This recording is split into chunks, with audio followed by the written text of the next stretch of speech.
Hello, listeners. Welcome back to this week's episode of Marijuana Why do you Mind. sound like a librarian that's hiding the secret right now? No, I sound like a radio star.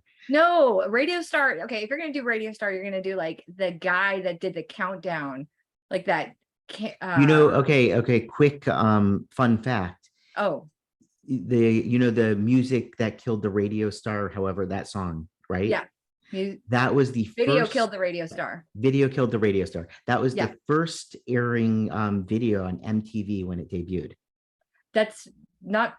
I mean, I knew that, but True story, true fact. Okay. All With right, yours truly, I'm gonna allow it because yours truly, Dr. Justin Davis, he doesn't blah, get a blah, lot blah, of things, and so we're gonna have to let this happen. Okay, I'll let you finish.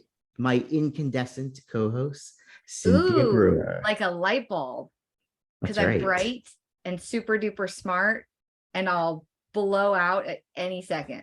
Yeah, but she's a lot younger than we are, so I don't think she was there for the first episode of MTV. Oh, I'm gonna allow that as well because I don't remember the first episode of MTV, and it was already a thing when I was growing up. So yes, I super younger. I better give you a quick. I love our guest introduction already. here. Maybe introduce him. Yes, this is you hear in the background. Possibly we'll see, right, Cynthia, is Adam Levine. I could call you either Dr. Levine or we could call you Adam Levine Esquire. But Contrary impressively, to popular belief, not the lead singer of Maroon 5. Right. Although there goes half of our listeners. Thanks, Cynthia. I just figured, let's be honest, he's an attorney. But technically, and a medical doctor. Yeah. And a medical doctor, which is unusual, obviously, to be both in one person. You're a doctor and an attorney. So do you just love graduated having a bunch of student loan debt or something? I had to go to medical school because my parents made me. Oh, okay. And then it took, I think it was a total of 4 bottles of wine when I told them, hey, guess what? I'm going to law school now. Were you just drinking 4 bottles around your family and saying, No, I got my mother really drunk before I told her. Oh, I feel like she'd be really proud. Yeah, that wasn't so much. Where I grew up, if you didn't go to medical school, you kind of didn't count. But you did. I mean, not only did you go to medical school, it was a shock to them to stop practicing medicine and going to law school. Oh yeah, because that's against the way. That was not right. I mean, you completed medical school, then residency, and then you went on to do a fellowship in reproductive endocrinology and infertility, if I can say that. You were Johns a lady Hopkins, doctor. at Johns You were Hopkins. OBGYN, weren't you? I was. Nailed I it. did. I got it, doing 2 at once is challenging. So yeah, I did a residency in South Carolina in OBGYN. I was, I think, the first New Yorker that they ever had south of the Mason-Dixon line in Charleston, and probably the last after me. Makes sense. And then I don't think they ever took another one like me ever again. And then I went to Baltimore and stayed south of the Mason-Dixon line and did a fellowship in reproductive endocrinology. I mean, that's a pretty big field these days. Maybe you shouldn't. You could always go back to that because that's huge right now. Wait, infertility. there's 2 doctors on the show. How easy is it to just like dabble in gynecology, go to law, and then go back to dabbling in gynecology? I'd love to answer that with a quip, but I'm just going to be very, very careful about. All joking aside, I feel like I would say it would be easy. Okay. All right. It would be that would be the low carb answer, as it would be easy. And you're really a specialist. So you would be doing more helping people with infertility, reproduction. You're making babies. Not personally, just assisting on the sidelines. Professionally. Professionally. Facilitating Totally professionally. the making of But babies. no, when I finished my residency and fellowship, there weren't a lot. I was always going to stay in academic medicine, and there were really not a lot of academic jobs available. There was one in South Dakota, but I couldn't figure out what I was going to do in South Dakota as a single guy. So I ended up in Tampa Bay because I joined a general practice. So I did general OBGYN, I did a lot of surgery, and I did enough fertility to get my boards and pass my boards. But then I, kind of did a little bit of everything. at least Okay. until I had a midlife crisis and went to law school. Ah, that's where we get the juicy stuff. And that was in 2006 when you started at Stetson, correct? Yes, Okay. yes.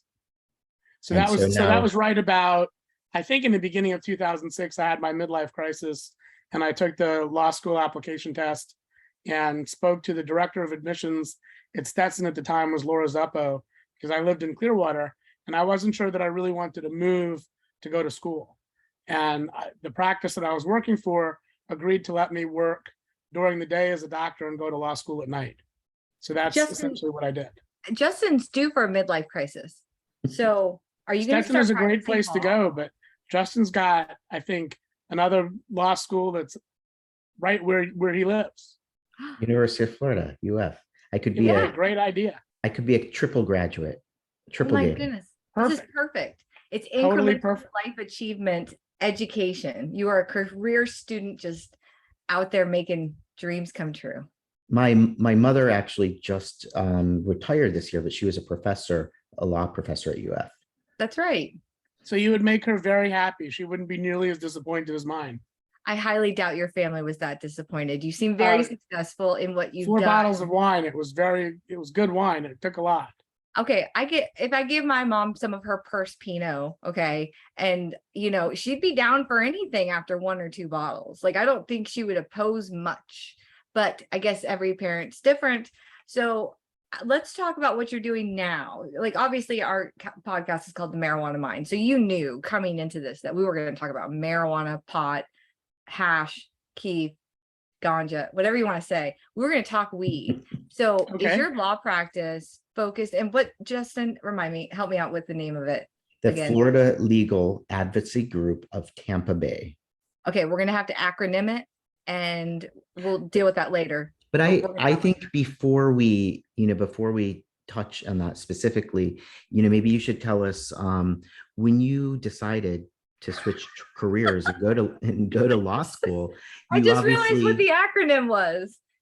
Flag it. Flag Flag it. TB. Florida Legal Advocacy Group of Tampa. Flagot. There you go.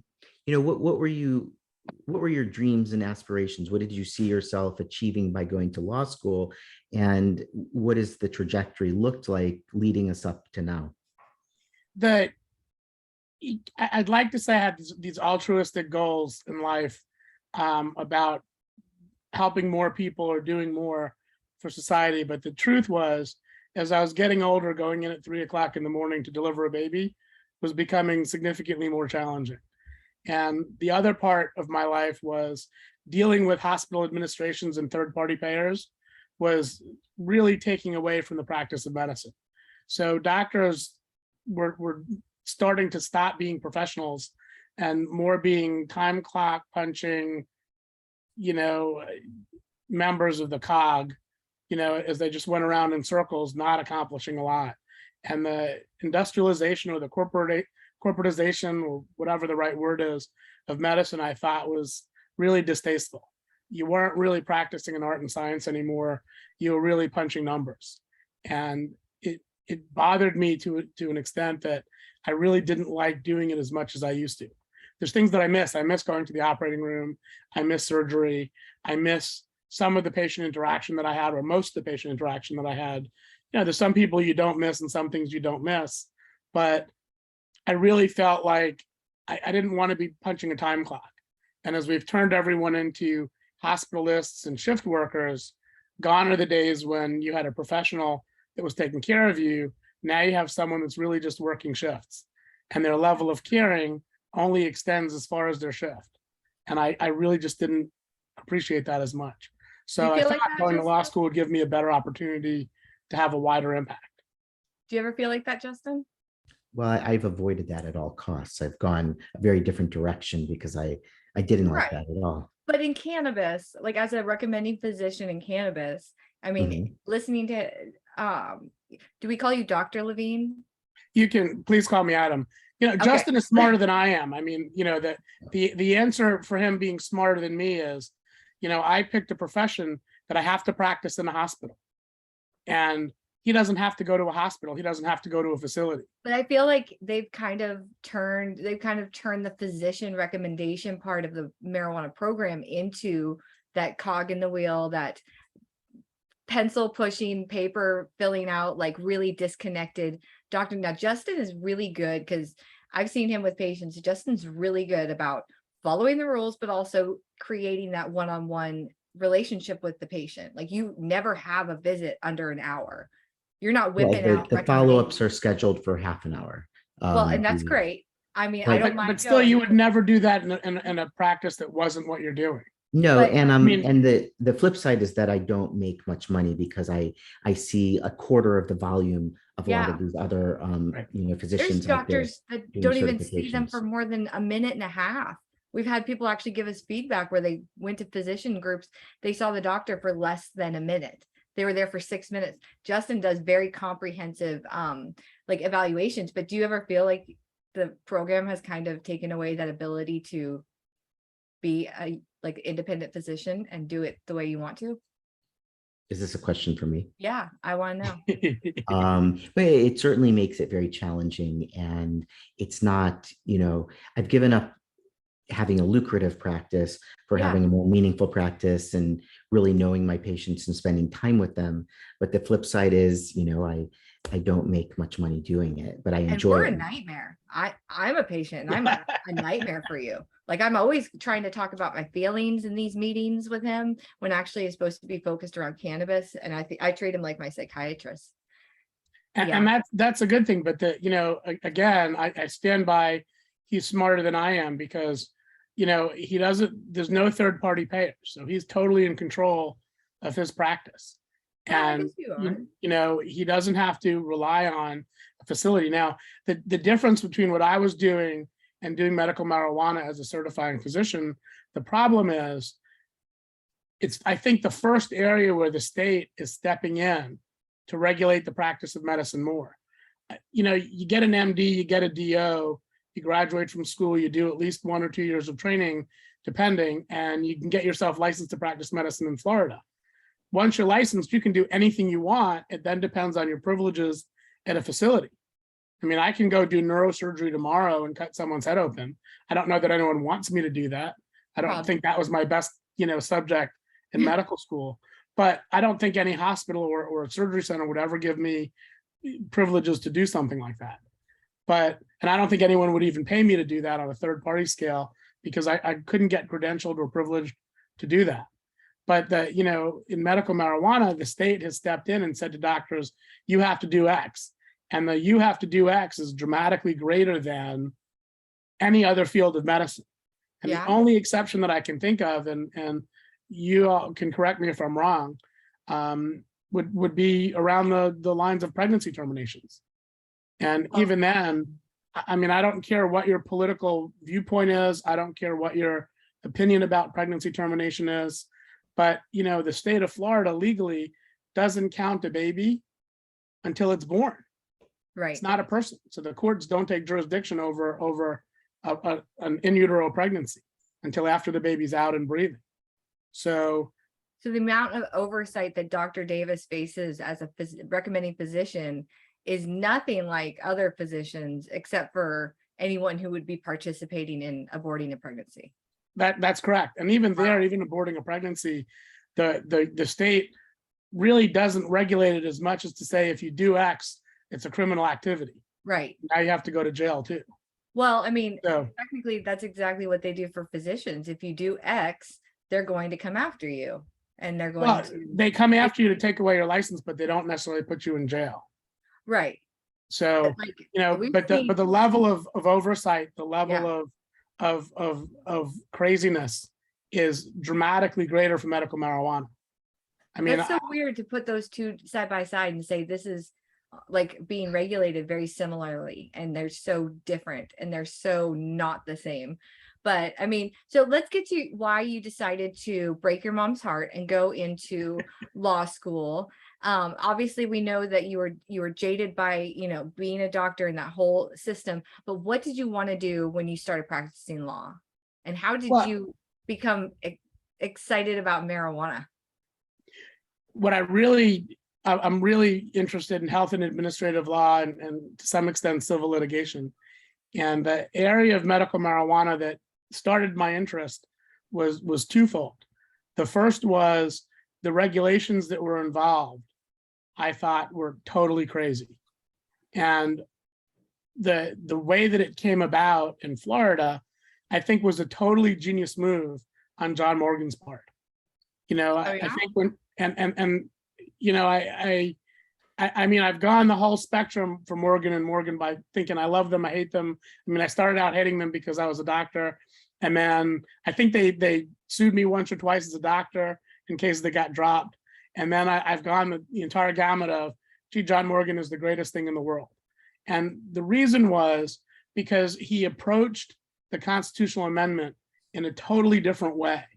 And rather than making an amendment for the legislature to make a statute that the Department of Health had to follow, he did a giant step over the legislature to ignore them and basically told the Department of Health, do blank in a constitutional amendment. And that, to me, was just a fantastic maneuver. And now when we look at things like the emergency rulemaking that the Department of Health did, we're starting to see maybe some of the shortfall in addressing it that way, because the legislature has been playing with the department now to creatively allow them to make decisions that really can railroad people in the wrong direction. So And- that's an interesting point, because I feel like the program, when we were writing the language and we were out in Tallahassee, like, you know, all the patient advocacy groups out in Tallahassee trying to come up with a framework that is, you know, Article 10, Section 29 of the Constitution. Our intent was, okay, we got to express that it needs to be available, it needs to be easily able to be acquired by patients, but oversight is key. And I think recently, especially, it looks like as the patient count increases, the state said that they would provide more access for us patients. But instead, all they've done is, as the patient count increases, they've given us more restrictions and rules to get access. They're not giving out more licenses. They're not making more opportunities for us. They're actually just putting more rules on the patients and not actually providing more accessibility with the medicine. So, which is what they were saying they were going to do. And I think part of what you said, I want to go back to, because what irritates me some of the most in this whole system is we put together this system with a lot of oversight, collecting a lot of data. I mean, there's supposed to be somewhere a repository of all this data that all the certifying doctors prescribe. Yep. And it's supposed to be going somewhere. It's been a little while now. Have you seen a single peer-reviewed article? Have you seen a single publication based on the data that's available? Have you I've seen seen any analysis of the data? the update from the director of cannabis, or like the director of the OMMU. I think Christian Bax maybe did it the first time, and then there was Chris Ferguson who did But it. that's only statistically Well, that's what he looking asked. at the He asked physicians about data. prescribing patterns. That's the only time we see data about physicians, is But when they where do is the summary. where is the efficacy data? We're collecting efficacy data. We're collecting data we? on, is it helping people or not? We're really collecting data on complication rates. Where is the actual solid data? I don't care what physicians prescribe. I don't care how many million milligrams of THC Dr. Davis prescribed in the last 4 years. I could care less about that. What I want to know is, in every patient that he's touched that's been using this, what are they using, and is it working for them? What's the route, what's the dose, and is it effective? What's the complication rate? I mean, I know some basics. I don't see published data about people overdosing on THC and ending up in the emergency room. We see that data for alcohol. Well, you can overdose on alcohol. You can die from drinking too much alcohol, but you can't die from smoking or taking too much THC. It's impossible to overdose. I mean, it's theoretically possible now to get to a much higher dose, potentially a lethal dose, with some of the concentrates and things that are available, especially in things like edibles. And I would agree with that. But I haven't seen any data. Right. I mean, and they're collecting it. Why can't we publish it? Why can't we the thing analyze it? is the Department of Health, the OMMU specifically, from the Department of Health, only the OMMU, they're only allowed to do what the legislators gave them permission to do. So unless someone said you must disclose every failed product test to the public, they can't disclose it. That you must disclose every physician that is recommending above 50,000 milligrams a day. No, they have to have a must in the language to be able to disclose any of this data that's coming. However, Freedom of Information Act, you can pull any of it and request it at any time. It's just people don't really think about it. And right now it's like, what's the point? But that's exactly it. I mean, the issue is they're requiring all this reporting data. They require all the checking, they require all the data, and they're just collecting it. And I think it's University of Florida Department of Pharmacy that's the repository, I believe. And where is the analysis of the data? Why aren't we funding a study to look at the data so that someone that decides, hey, I think I want to do marijuana certification, but I don't know anything about marijuana, let me look at a peer-reviewed published article about what's safe, what's not safe.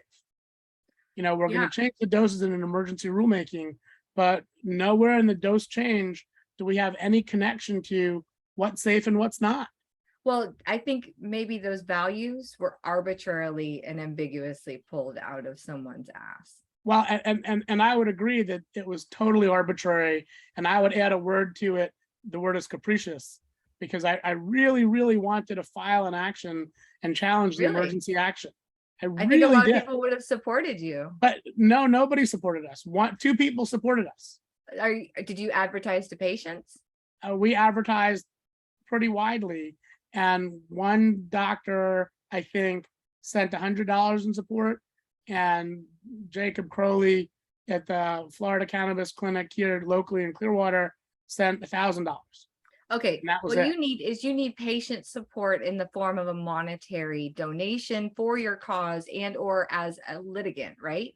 We didn't get, we needed enough plaintiffs to be involved. Yep. And enough financial support.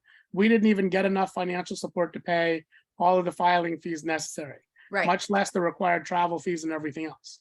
You need to go on Reddit and advertise on Reddit. I hate to say that, but if you think about it, like the regulating bodies use Reddit all the time to catch stuff. They've been very open about it, and that's how they've caught a lot of things, because there's no seed to sale tracking software. It is self-reporting on the side of the MMTC. I don't think I've ever actually been on Reddit.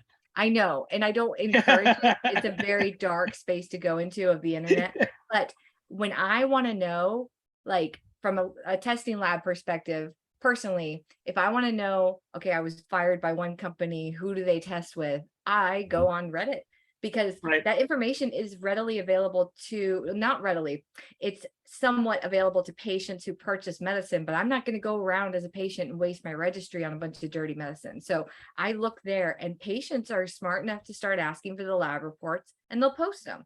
And I'll be like, this is totally not even right.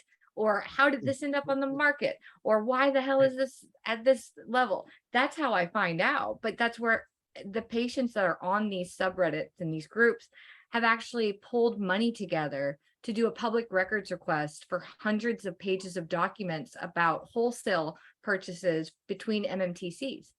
So they wanted to know, if I'm buying medicine from one MMTC, I want to know if it came from another MMTC, because that's not publicly disclosed. And so they needed to come up with like $296 to get this records request of all these documents, 315 pages. And they came up with it in like 7 minutes. Everybody put in like a GoFundMe stuff, and they were able to pay for it. And then they were going to share it between them. Like all of them were going to just share. So you're not advertising in the right place, I guess, to get. I'm saying if I had known there was someone in Florida, because as we've had guests on the past few weeks, we've been talking about these litigation lawsuits in other states, RICO charges in Arkansas and possibly California. There are attorneys taking on cases where they are going to file RICO against a laboratory being in direct, cahoots with a grower. And I don't know if maybe you can tell me how one would find evidentiary support to move forward with that type of litigation. How do you find out that the lab and the grower are in cahoots? It depends. I imagine it would be a state by state, depending. I think here, if I wanted to know if a grower and a lab were working together, I'd probably pull as many corporate documents as I can Right, but it's never that to blatant. see what's because- shared. And, Right, but every know, market makes us disclose as a laboratory, like makes us disclose our ownership and controlling interest and Right. dilute our cap table all the way down so that they can see. And then we have to sign all these documents saying that we're not in bed with a MMTC, a physicians group, or anything like that. So they've already vetted us, but like we know it, obviously the three of us know it's happening still. So what kind of like meat, what kind of like teeth does a lawsuit like that with RICO charges against two companies actually have to win? Do they have I'm to not win? sure I know enough about RICO charges to tell you intelligently how to win, but my understanding was most of the time RICO is a criminal charge that the state has to file. A So I don't conspiracy know to that we commit a can, I don't know crime. as a civilian, I can file a RICO charge. I think I have to allege it through the court system and through. That's actually a really good point. Through the police. I don't think you can just file a RICO charge. I mean, it's like HIPAA, the Health Insurance You're right. Portability and Accountability Act. People complain all the time. My doctor made my records go. Dr. Davis accidentally gave my file to someone else. The problem is there's no private cause of action in the federal statute. So without So a private I cause of can't action, file HIPAA charges against you Dr. can't file Davis. HIPAA charges. That's right. Only the attorney, the state attorney, or the Office of the Inspector General at CMS can. So that's almost like saying like, okay, so that makes a lot of sense now, but I wonder why these attorneys are actually taking these types of cases like that when they're legitimately saying filing lawsuits with RICO charges, but they don't have like a law enforcement body filing actual formal charges. I don't know what they have to gain to do that here. The closest thing I could think of RICO in Florida. Florida Yeah, has. it's in Arkansas. Yeah, it's no, not I don't. Florida yet. But every state law is different. Yeah. And, Florida has a couple of statutes that potentially could apply, if you thought there was some kind of stealing or theft, you could maybe file a civil theft threat. And that gets you attorney's fees and treble damages. That might be a reason to do it. Most of the time, attorneys file cases like that because they get attorney's fees back. So even if the damages to the plaintiff are $1, the attorney might have $1 million in legal fees. Yeah. So if the statute involves attorney getting legal fees, that's great, because I don't care what your damages are. The damages are totally independent. What I'm going to get back is totally independent. I may only Right. get $1 in damages, but if I have $1 million in legal fees, they got to pay me $1 million. I So think from an that's attorney really standpoint, that's great. But I don't interesting. think you can. I don't think I can file a RICO claim in Florida against a grower and a lab that are working together.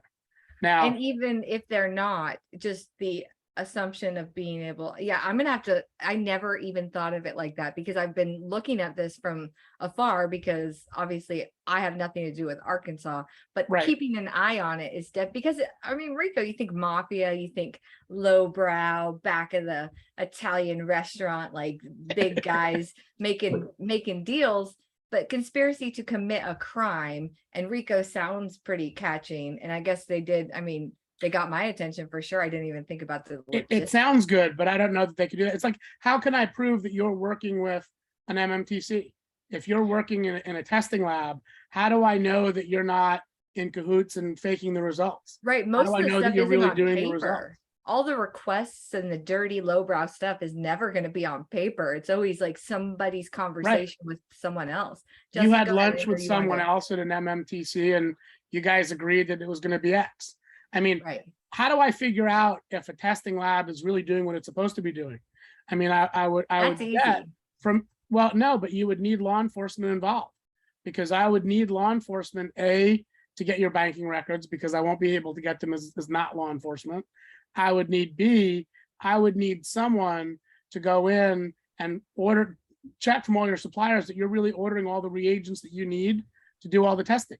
He You knows the haven't ordered enough terminology. reagents and you haven't done anything. Or you need an independent state lab that can repeatedly go in and say, no, wait, these results are wrong consistently, and then perhaps look at, Well, this brings less. up a very interesting point about what's happened in Florida recently, Justin. There were 2 labs that got letters for violating they violated their license by using technology for micro total yeast and mold testing that was not approved through their ISO. So that was something where they got a fine for it, and then they'll have to get on the up and up. Now, because those are colleagues, I'm not going to mention or talk further about it, but like, you bring up a very interesting point as far as laboratories go. The state agency that vetted me, okay, and approved my license is directly responsible for my enforcement of my activities on a day-to-day. But I was also required to have another national agency, ISO, vouch for me so I could even apply on a state level. That's national. Every market says you must have an ISO to vet and vouch for you before you can apply for a license, where we will vet you. So I feel like there are multiple violations, but I want to make sure we stay on the topic of how do you litigate the unlitigatable when it comes to state agencies that are operating these programs. Well, can I jump Yes. in for, You may. because before we go off, this is the thing, we've said it many times on this show before, but I feel like the number one thing that the state could do to protect consumers is to make sure that what the consumers are getting and smoking or vaporizing often is healthy and it's not contaminated. And that seems like what they paid the least attention to with all of these regulations. So for me, that's what drives me crazy. I'm curious though, and this now goes back, to your question, Cynthia, Adam, so the new regulations come out sort of out of the blue on a Friday, afternoon, to go into an effect on that next Monday, saying all of a sudden, okay, patients can not only have this amount of milligrams, there's a capitation, but there's also a capitation on each individual route. Who knows where that came from? And in addition to that, you don't actually get the amount of milligrams that are even written for you. We're going to kind of meter it out on this rolling scale basis. That right? part So, was not allowed. They never got permission to do a retrograde BS nightmare. Like they Okay, did have so that's permission what to they've do done. daily dose. so Essentially, that's what they've done.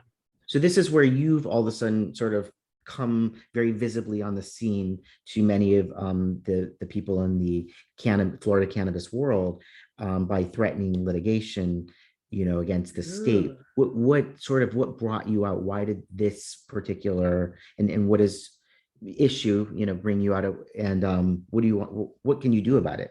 It didn't. I mean, this was not my first introduction to.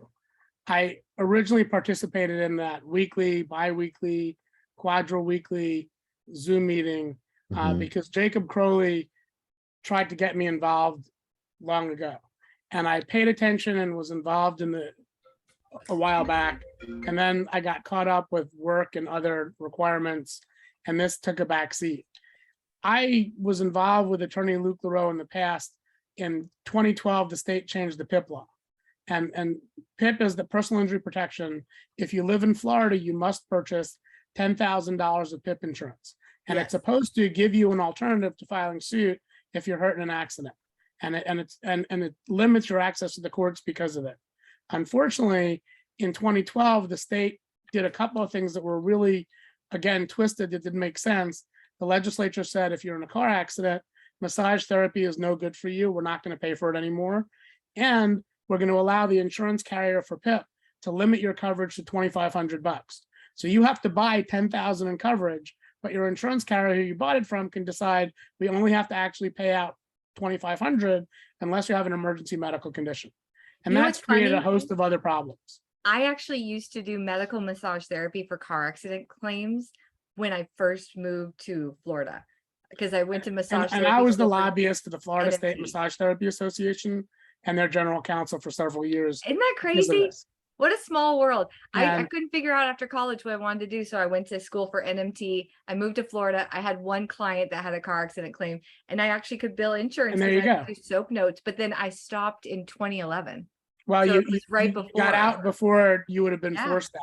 That's because crazy. The problem is the legislature made no medical findings.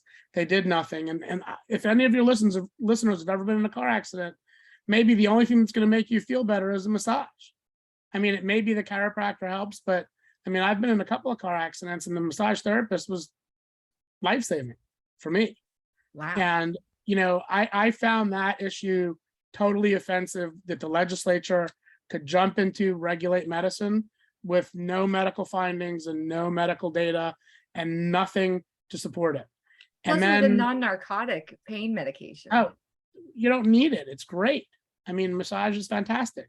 So the Yeah. problem is moving forward, and why I got involved now, I saw the emergency rulemaking. And for me, it was shocking. It shocked me. How can they do this? What allows them to do an emergency rulemaking? What about this is an acute threat to Floridians' lives, health, safety, and well-being, that allows them to make an emergency where nobody has notice, essentially nobody has a chance to comment on it, and you can't challenge it in the normal channels. What is so horrible about this setup? And they did it, and I discovered very quickly, this is where the legislature really wants to just get rid of medical marijuana, because the legislature passed a law that nobody paid attention to last session. And the Mhm. law was, hey, Department of Health, for medical marijuana dosing, you can pass an emergency rule and we're going to cover you. Wink, wink, nod, nod. And that's what they did. Well, the legislators gave them permission to do daily dose limits in the original language in 2017, and they never got around to it. But they also never got around to licensing more. What they did last year was legislative rule ratification exemption, so that they could implement an emergency rule without any pushback. And that's what they did. But that's technically, that's a huge foul.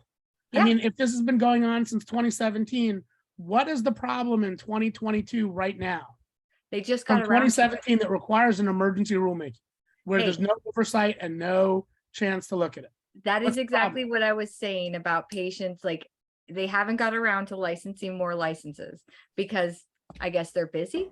They just No, they don't licensed want the to. black farmer, which I found out from Justin Davis today. He broke the news that the black farmers got their license. I'm stoked, right? And this was interestingly done under the emergency rule as well. Right. So like emergency rule, to our listeners, just to kind of clarify, means that they don't have to do a workshop. They don't have to, usually if you want to implement something, you have to be able to promote, like, I think, availability to the public to participate and give testimony in a workshop format, and then also a comment period, right? And then Mhm. like there's these long, They have to put it in writing. It has to be published. There has to be at least one a hearing. notice. Everyone has to be provided with the opportunity Yeah. to comment if they want to. And then if it's a regular rulemaking, challenging it is actually easier. Yes. If it's an emergency, your time is more limited. The ability to challenge it goes away very rapidly, and you have less of an impact and less of a chance to fix something. And So- what does emergency rulemaking, what is it primarily used for? Emergencies. Like if public safety, If all of a sudden we discovered that there's a new drug on the market, right? Let's just say there's a new drug on the market that's being marketed. I'll use an example drug, tramadol. Tramadol was originally marketed by Wyeth Ayers in 97, maybe, I think. And it was supposed to be a narcotic, a non-narcotic opioid pain medication. It was supposed to be a non-addictive pain medication, very similar to opioids. And tramadol was put on the market by Wyeth Ayers for one of their sister companies in 97. I remember when I was in Baltimore, I got taken to the Oriole Stadium, that huge introduction. They tried to get everyone to use it for surgical patients and for patients with acute pain and chronic pain, and they were marketing it ridiculously heavily. And they took my picture on the mound at Camden Yards, trying to pitch a baseball into home plate. I'm not sure I made it. And the I remember the pharmaceutical company pharmaceutical rep. can't do that anymore, right? No. This is Back in the day where could they do get anything. to wine and dine you. And the pharmaceutical rep came to my office with a framed copy of this picture. And he was a great guy. He was a buddy of mine. I helped him out. I had done some You research with should have him. bought his medicine. That's And really good. He gave me this sales. beautiful picture. I never wrote a Mhm. single prescription for that drug. I never saw a use for it. Interestingly enough, he was back in my office within about a month, asking for the picture back. And they were trying to undo what they did, because within a month they discovered, crap, this stuff is highly addictive. Oh, so they, And the okay, it FDA wasn't was so suddenly much getting about, involved.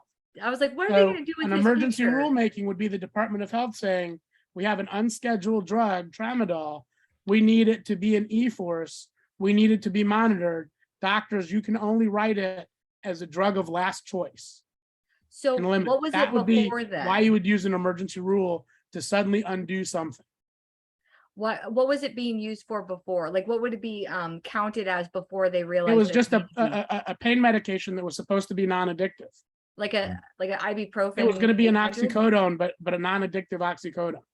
So okay, so I bet he probably got a lot of clients, So there were a lot of people that thought this was the greatest drug in the world. and they were just writing like crazy. And they were writing it and thought it's non-addictive because they've been told no one gets addicted to this.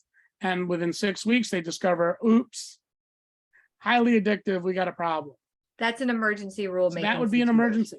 I mean, But- the Department of Health doesn't, they do emergencies really in a twisted way.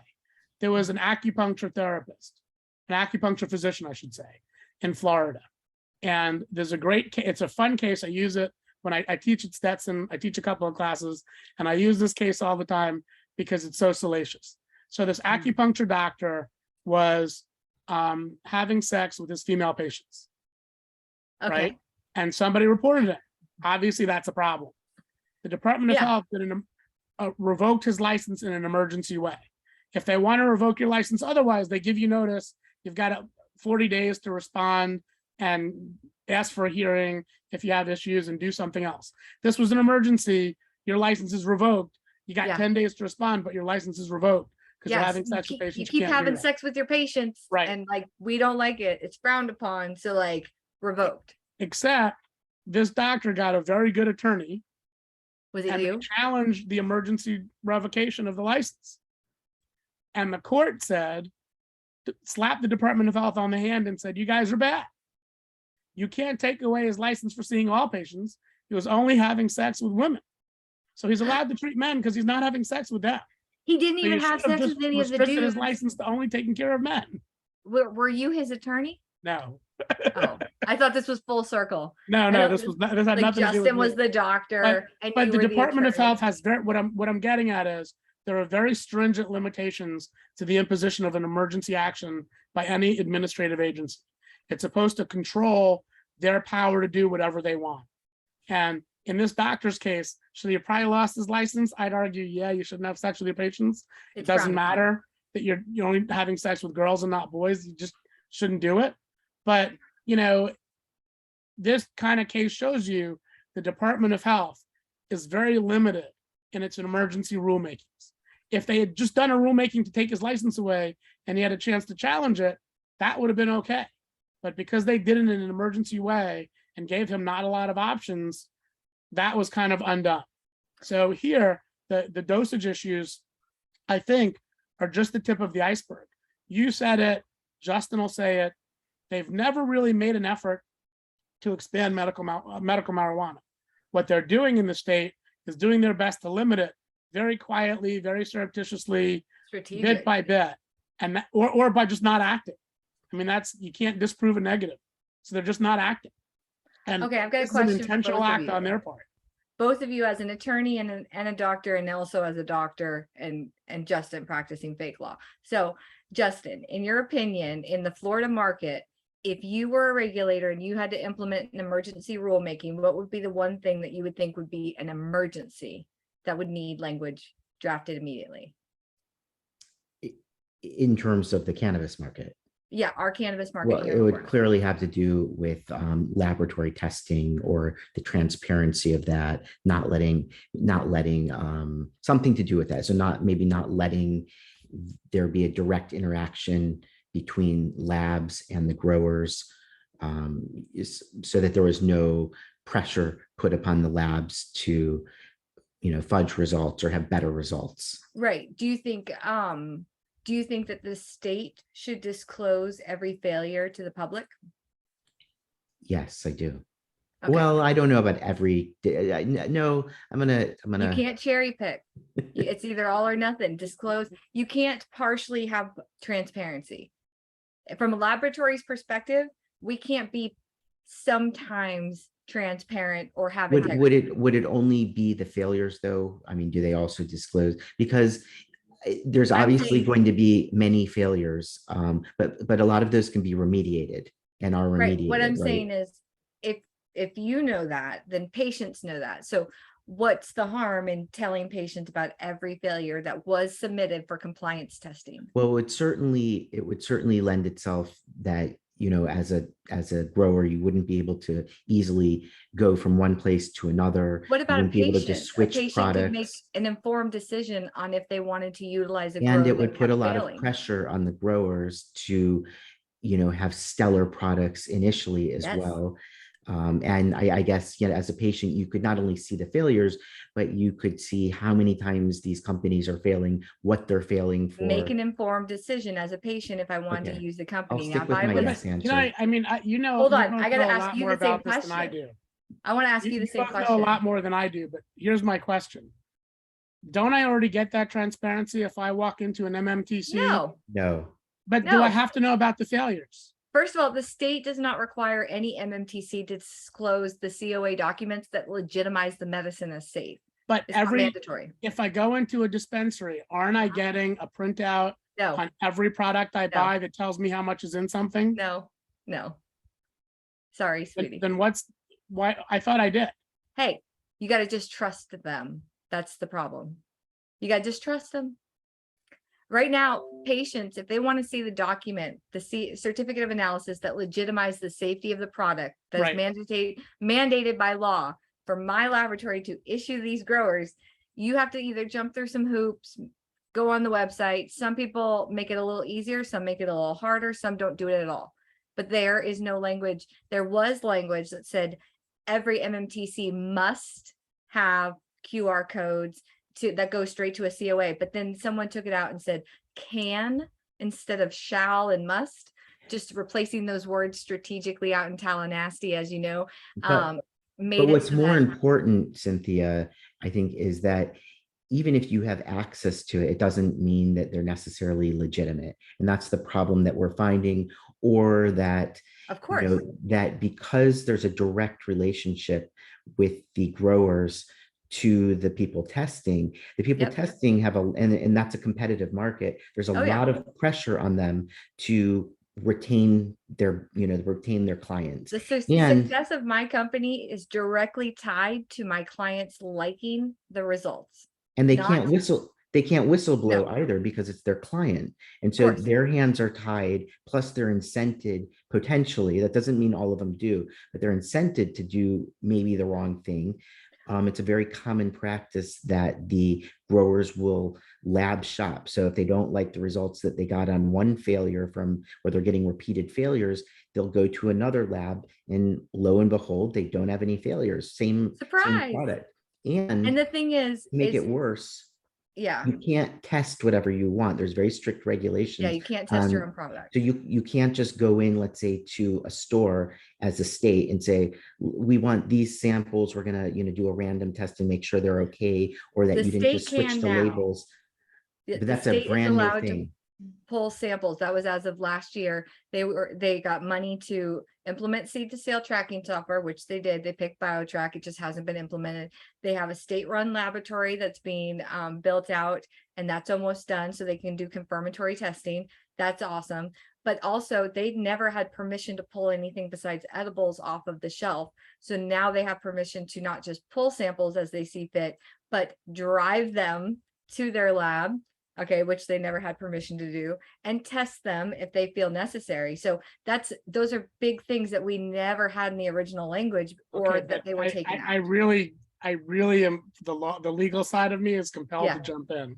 I want you to. Just allowing the state to test something is not the panacea that you think it's going to be.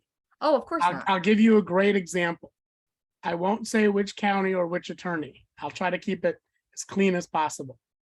When you get a DUI, they generally bring you into a central testing facility, and they use an Intoxilizer 8000. The company that makes it doesn't disclose the software or the mechanics of the machine, how it works. It's all under video surveillance though. So a very good DUI attorney, that's a personal friend of mine, I was sitting in an office next to his when he had a holy crap moment. And the holy crap, holy shit moment was watching the video of them doing DUI testing. And the lady that was running the test turned the machine on, she plugged it in, She turned it on. She ran the low sample. She ran the high sample. She ran the dude that they brought in that they thought was drunk. She looked at the thing. She scratched her head. She hit the machine. She unplugged it from the wall. She waited a minute. She plugged it back into the wall. She ran the guy's sample again. She said, okay. And she gave it to the cop to arrest the guy. Now, the problem was, because of that, that court case invalidated, I don't know how many thousands of DUIs that were and convictions, because she didn't standardize the machine. Right. And she didn't, When the there's state no comes in- calibration either. When the state comes in, even if it's calibrated, I gotta wonder how accurate or how close it's going to be to what you do in your lab. Right. Now, You know if what? you go to Quest or you go to LabCorp and you do endocrine testing, the hormones that I normally tested, both those labs run them totally differently. Right. And they will. Because of the way they batch them, you never know. You're never 100% sure it's the right patient to the right result, and you're never, because they use the 96 well machines, Mhm. and you never know how accurate theirs is versus someone else's, which is why all the scales are different. Well, that's 100% true. Standardization in the testing space is necessary for anything to get done accurately.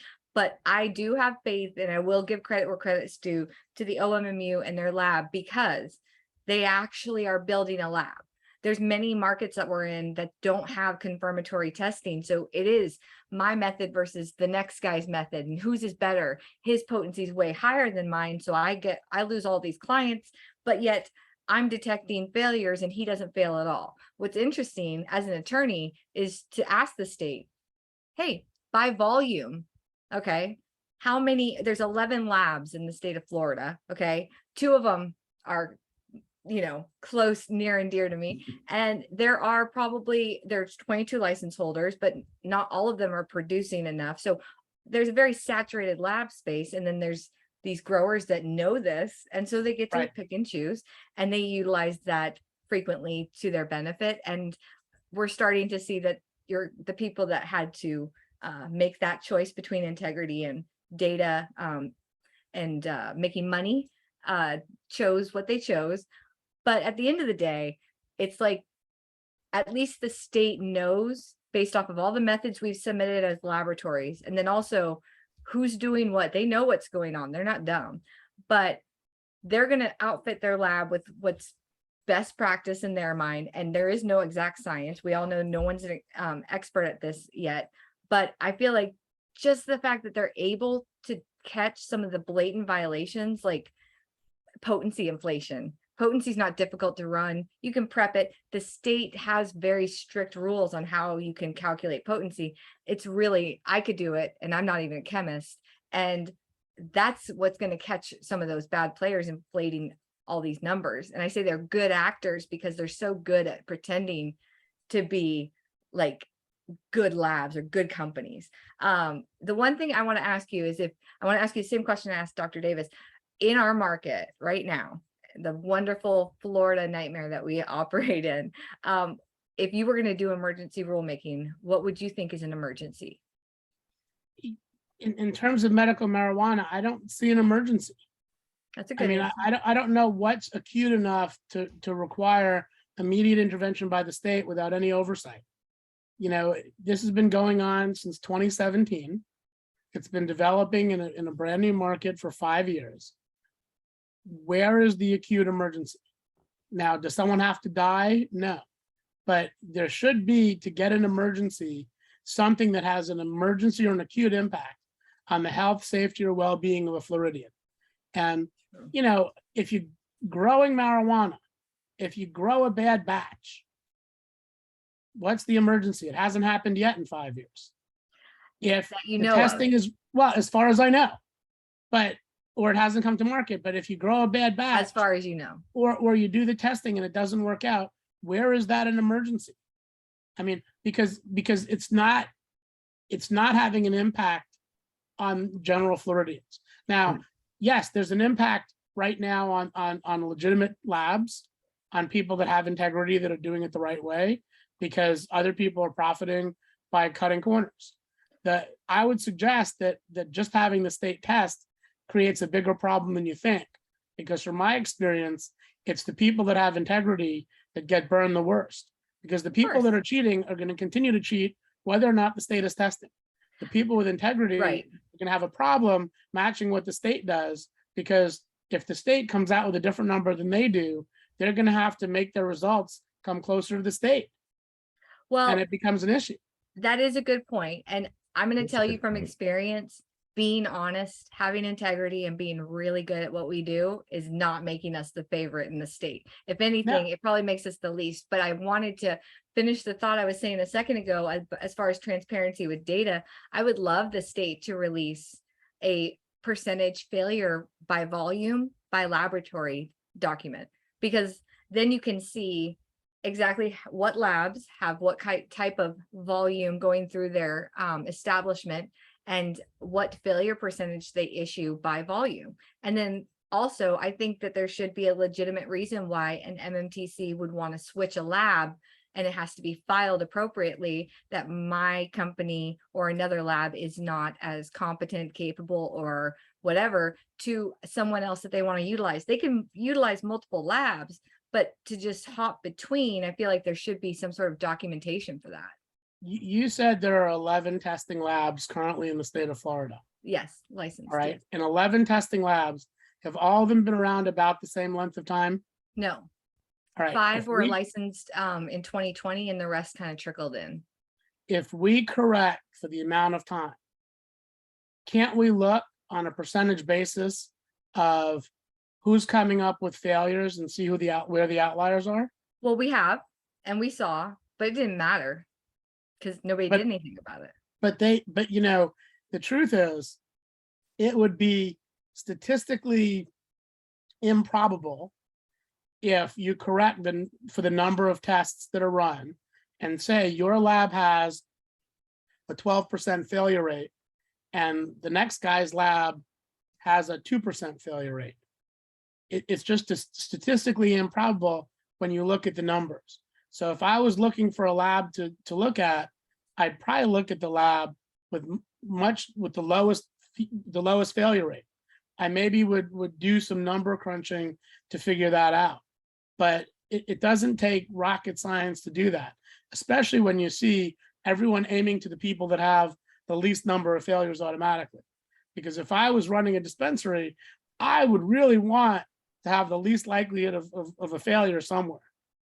I feel You like know? that's what people want. They want the Right. highest potency and the least amount of Least pushback failures. to get the product Right. on the shelf. I don't want any pushback, but you know, the reality is I don't have a lot of faith in the state regulating almost anything, because I just feel like it's a political process more than an actual science process.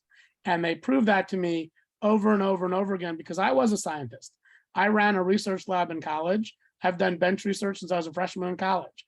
I got published when I was a first-year college student, and I've been doing bench research ever since, or at least until I started practicing medicine and got out of fellowship.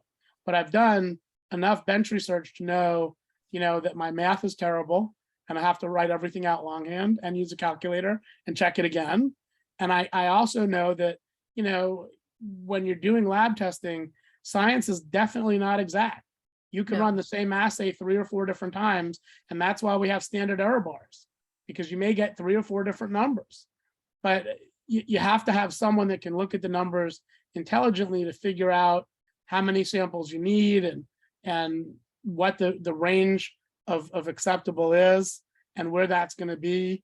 But I don't have a lot of faith the state's going to do that. But I am 100% sure that doing it in an emergency fashion, Yeah. when it's not an acute risk to patients now, is a total error. There should be an open and transparent, non-political way to do this, where you have the opportunity to do blind, because it's the same thing. If they propose testing rules and regulations with no basis in how actually testing works, and they don't give any of the 11 labs a chance to comment or a chance to improve or fix it, then what's the point? Right. And you don't know what they're going to come up with, or how cumbersome or expensive it's going to be. You want to know what's funny is that they actually are hosting a workshop for labs coming up soon, because they Right. do want the input, but they didn't do that for the patients when they were capping No. their daily dose limits, because they didn't want the input. But when they don't care about something, they just don't care. They're I going to think do they it do regardless of care. whether it matters. I feel like they do care there where they're implementing. I feel like they're also in a very odd situation where they're being told to implement certain sections. But Justin, like in your opinion, should it really take 5 years to roll out a program? I don't think so. No, I think that they were very quick to do the things that they want to do. Yeah. This is an I feel like in example. Florida, you've They, been they here make for the whole time. they make instantaneous changes when it suits them, but when it's when it's the flip side, when it's for the patients, or advocating something positive for cannabis, it's at a snail's pace. It's in years, not in weeks. When was the last time? Okay, so I'm just asking openly, but when was the last time that they actually implemented language that was beneficial to patients or helped patients? Because I know that we're getting political here if I start talking about the governor and stuff, but if you think about it, Ron DeSantis did give us telemedicine during Rona, smokable flower, edibles, and there's something else. And that wasn't even on his I think platform. that's it. Those are, I think it was, flower finally Smokable allowing, flower 17 days after taking office. And then finally that was a allowing, big as you deal. said, finally allowing for edibles, which were actually part of the original language. So that Right. wasn't exactly positive, because you really should look at that the opposite way, where they I don't think that was stalled that I don't forever. think that was Daddy DeSantis, but he did allow telemedicine during Rona, which was Right, but then he beneficial. took it away. You're right, but that's because, yeah. Explain to me why I can see Dr. Davis videotape now during coronavirus only. What's the difference now versus 2 years ago? Social distancing. Bull. That's hey, Bull. that's the only answer I could come up with. But I want to know, what was the We last still have rule? coronavirus now, and now we have monkeypox. Yeah, So now we have got monkeypox and coronavirus. we're screwed. To me, it's more dangerous. What was the last thing that the state implemented that benefited patients? Right, flower. Flower? And that was in 2018. Well, or telemedicine, or allowing for it temporarily. Yeah, but we didn't know in 2018, we didn't know there was going to be a pandemic.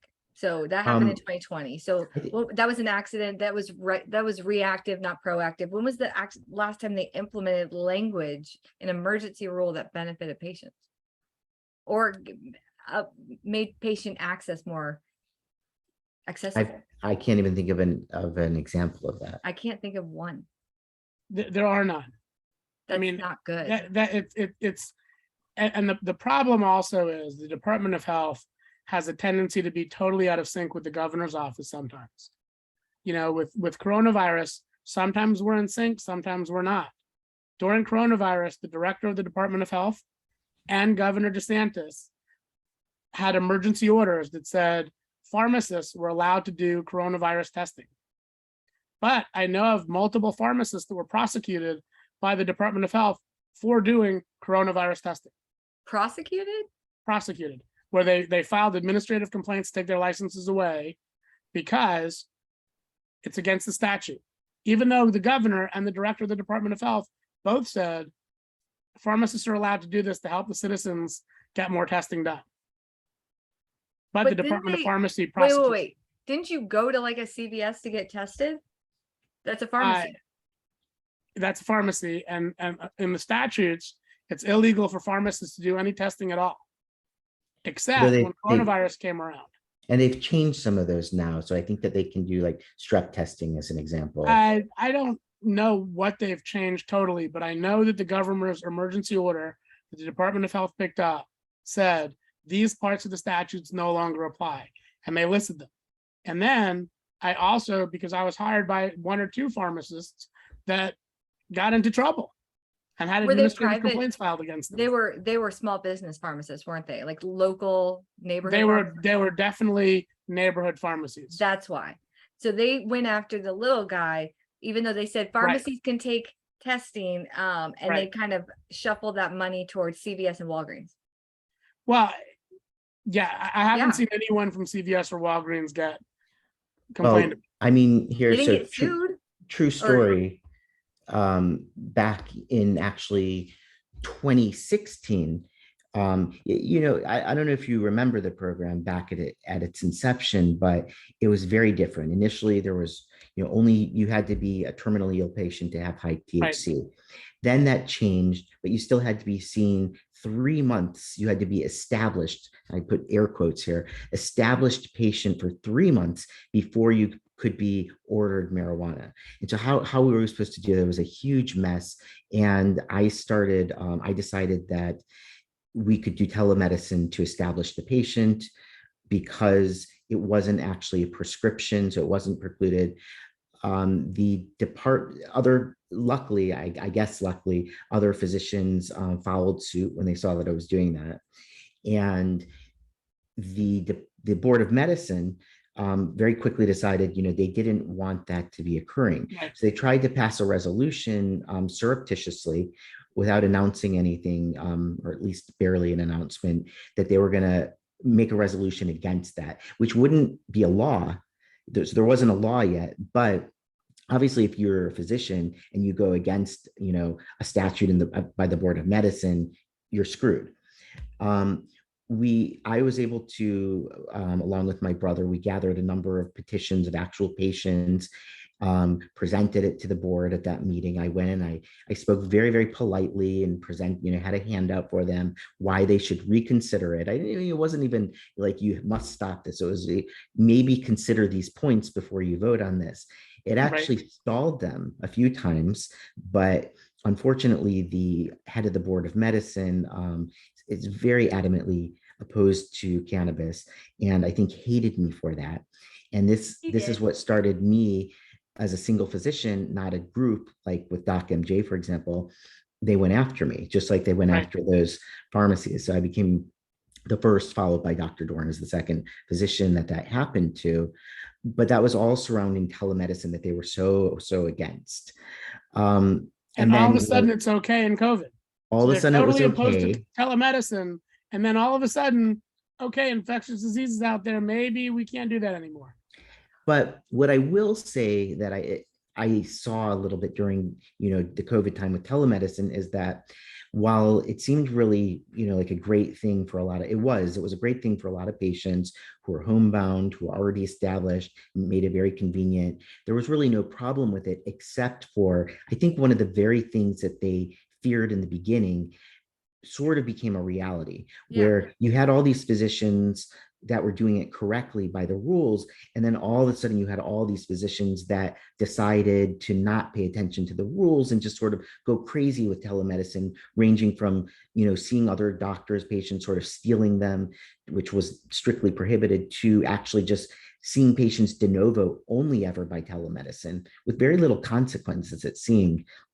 So they were whipping out recommendations like crazy. I kind of say it. I understand that they didn't advantage of the grace of the governor at the time to do telemedicine. They exploited it.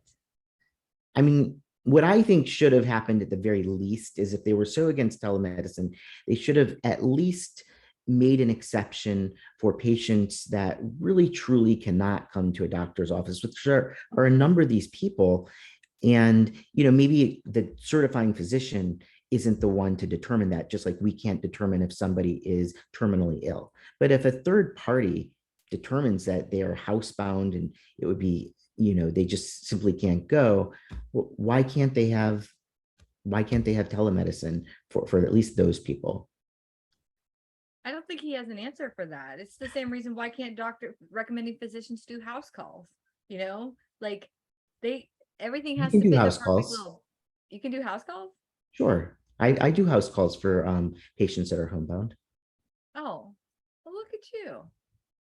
Just trailblazer. Listen, we've already covered so much. I feel like we can keep going. You're so easy. You're super affable, so easy to talk to that we could just keep going. And this I have my last question that you hate when I do this that I'm going to insert. It's fine. I'll allow it because you had some really good points today. Okay. I'm super proud of you. You need a gavel or something. So as an attorney, I'm asking you this as an attorney and a doctor. Can you give me a gavel and a robe? We can work on that. And maybe a powdered wig. That's fine. Role play. Go ahead, Justin, your turn. So asking you as both a physician and an attorney, I want to I want to ask you in regard to there, there's a strict prohibition on the use of cannabis if you're pregnant or lactating and feeding the infant, of Right. course, with the milk. Like not with child, just feeding child. Yes. Okay. So no, but with child, if you're pregnant. I don't know that I've seen any, real evidence necessarily for that. And there was a case that came to my attention where there was actually a physician that the state went after because a patient subsequently became pregnant.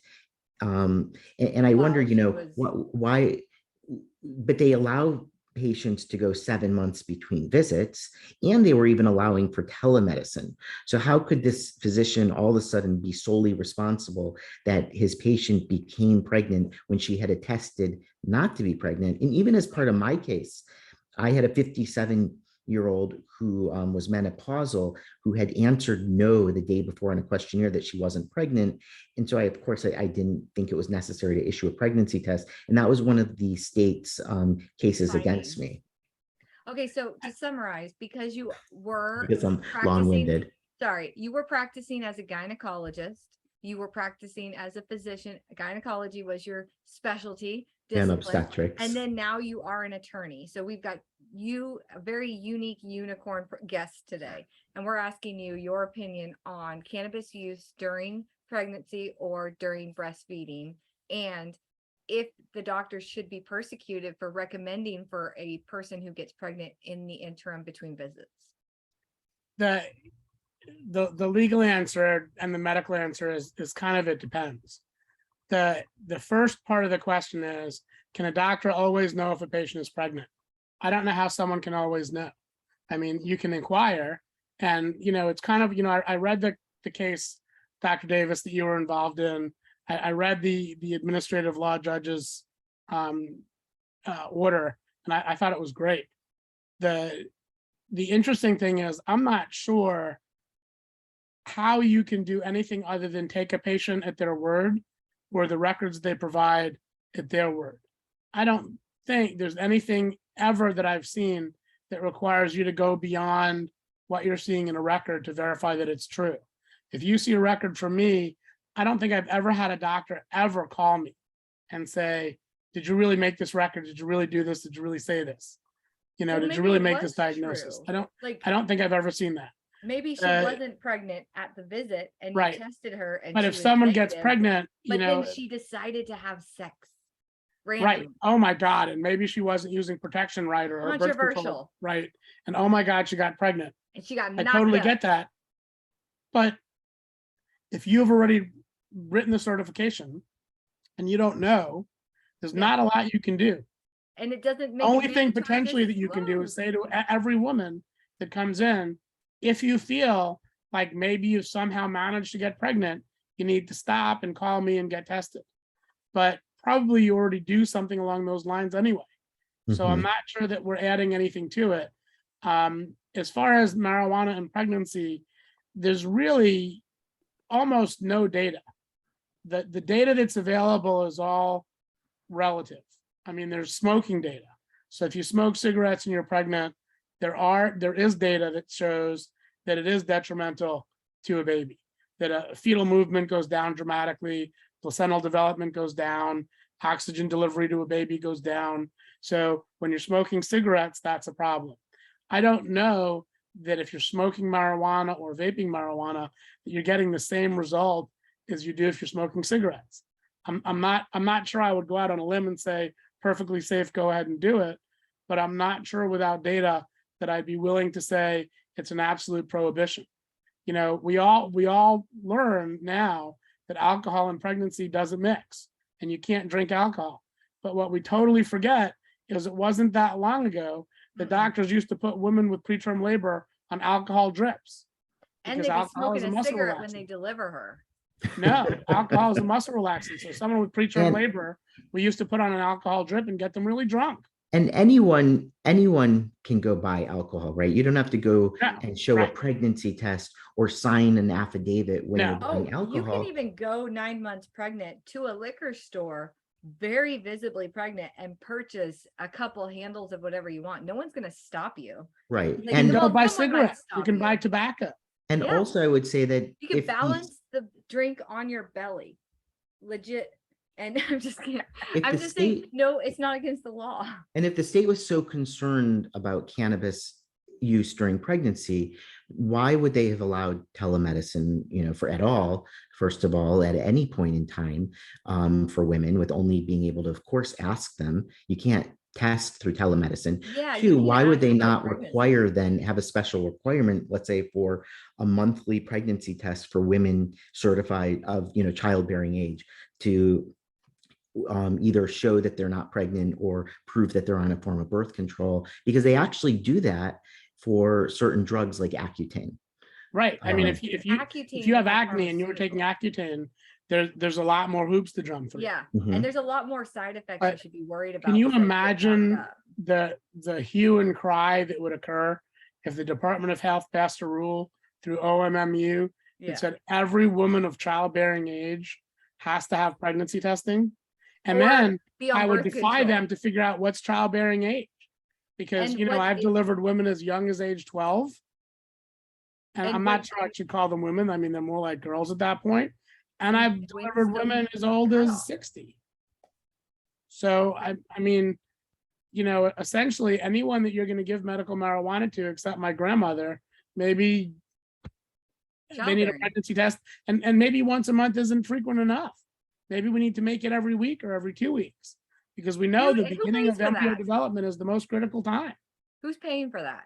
Am I having to pay for that? Because so I'm being exploited as a female.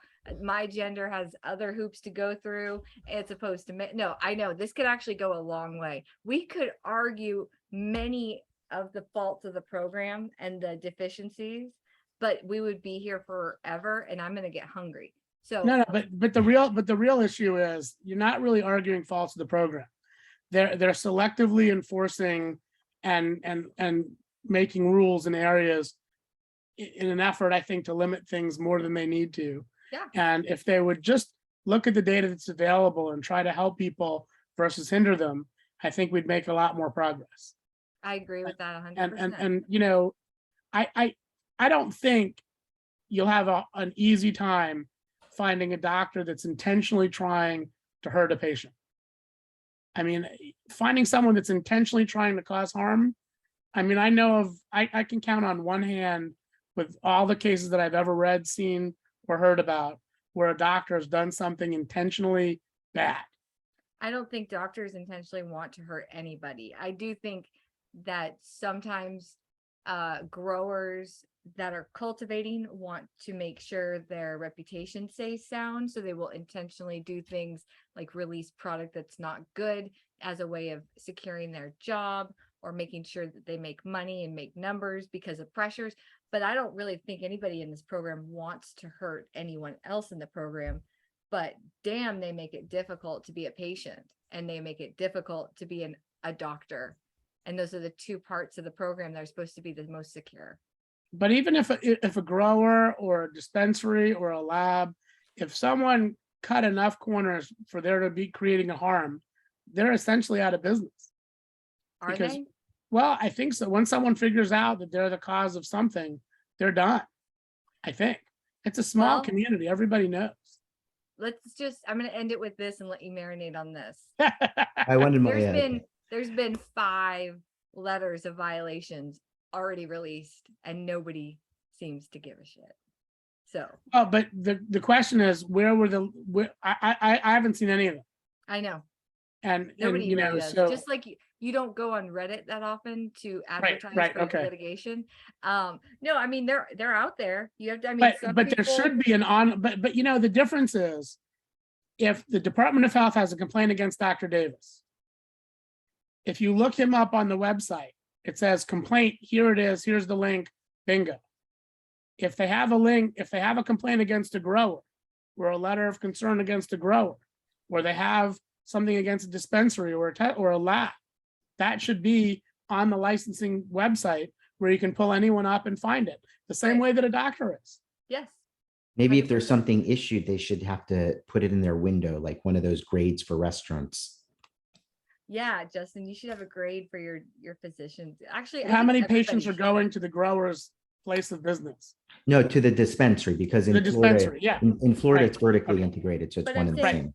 wouldn't that still be, if you disclose every failure from every grower, you leave it up to the patient. If I'm a patient and I'm staring at a C in front of a building, I make that decision to go in because you gave me the info before I made that decision. Right now, they Right. don't have any info. So they don't Right. know if it's a C, an A, a B restaurant or dispensary. They also don't know that company failed 27 times for the product that you're about to buy. Or maybe that company has a habitual offender on not being accurate with certain things or contamination. You make that decision before you make them rich. And that's where I think disclosure should be 100% transparent in this market, and it's not. That's what I consider an emergency rule. If you were to ask me like I asked you, that's my No. emergency rule. No, and I think that would be a great idea, but either put it online or do it like a restaurant inspector does. Well, like a health inspection almost. Right. You're getting a Put score. the health inspection label on the front door and say, you want to eat here, that's okay, but they've got 97 violations. I The promise restaurant you, is still full. it'll never happen because nobody with 97 violations is going to let that happen. There's too much money in it, too much power pull. And Tallahassee, as you know, is just a sunny place for shady people. So, all right, guys, we got to stop this for the day, even though we could keep going because I like this one. He's fun. He's got That's a problem. moxie. He's got Chutzpah. moxie. We say chutzpah. It's a Chutzpah, problem. well, that's because you're Jewish. I am not a Jew anymore. I'm not practicing. He's got moxie, like a 1920s like carnival barker. That's what I'm gonna say. All right, Cynthia Brewer signing off. Thank you again, Dr. Adam Levine, at attorney at law. I wonder how many different like little initials go after his name and before his name. JD and MD, like my initials. No, not yours. His. He's got. Yeah, but I'm JD Justin Davis, an MD, so I'm JD MD as well. JD, Technically, but he he's is. also an attorney. He gets a honorable, right? Yes, Something right. like that. Sure. Yeah, sure. no, judges get honorable. I don't get nothing honorable. I just promoted you for no reason. Hey, you're welcome back anytime, Dr. Levine, because Anytime you want to hand, I'm happy to help. and anytime you want to take confused. on Tallahassee, you and we would be a force. Hey, you let me know. My nephew goes to school at FSU, so going up and visiting is okay. We'll say Sometimes hi to your nephew. We'll take In him a to very lunch. I don't know limited how that way. applies. you can't go into his apartment because you stick to the floor. Oh, wow. The guys don't understand how to clean anything or ever dump the garbage. That's going to make me very anxious, and I'm going to clean their apartment. Yeah. However, we'll just say hi to them, and then we'll go change the world in Tallahassee at the Literally, cafe. they have a vacuum cleaner in their living room. I've seen it. It's plugged in. It's just Yeah. never been turned on. I feel like this is a challenge. It's gonna make my anxiety go crazy. This is Cynthia Brewer signing off for the Marijuana Mind. Dr. Davis. Dr. J. Davis, keeping it green, keeping it lean as always. Thank you again Keeping for your coming. It was an spleen, I honor to think. have you. Yeah. And my spleen. You had a good guest. You were one of the best guests so far that Dr. Davis has picked. I'm actually really impressed with this one. Thank you. Let's see who we get next week. It's probably just gonna be you and I. Wah, wah, wah. We have a lot to discuss, but All thank right. you again. Come back anytime and we'll see you next week. Thanks.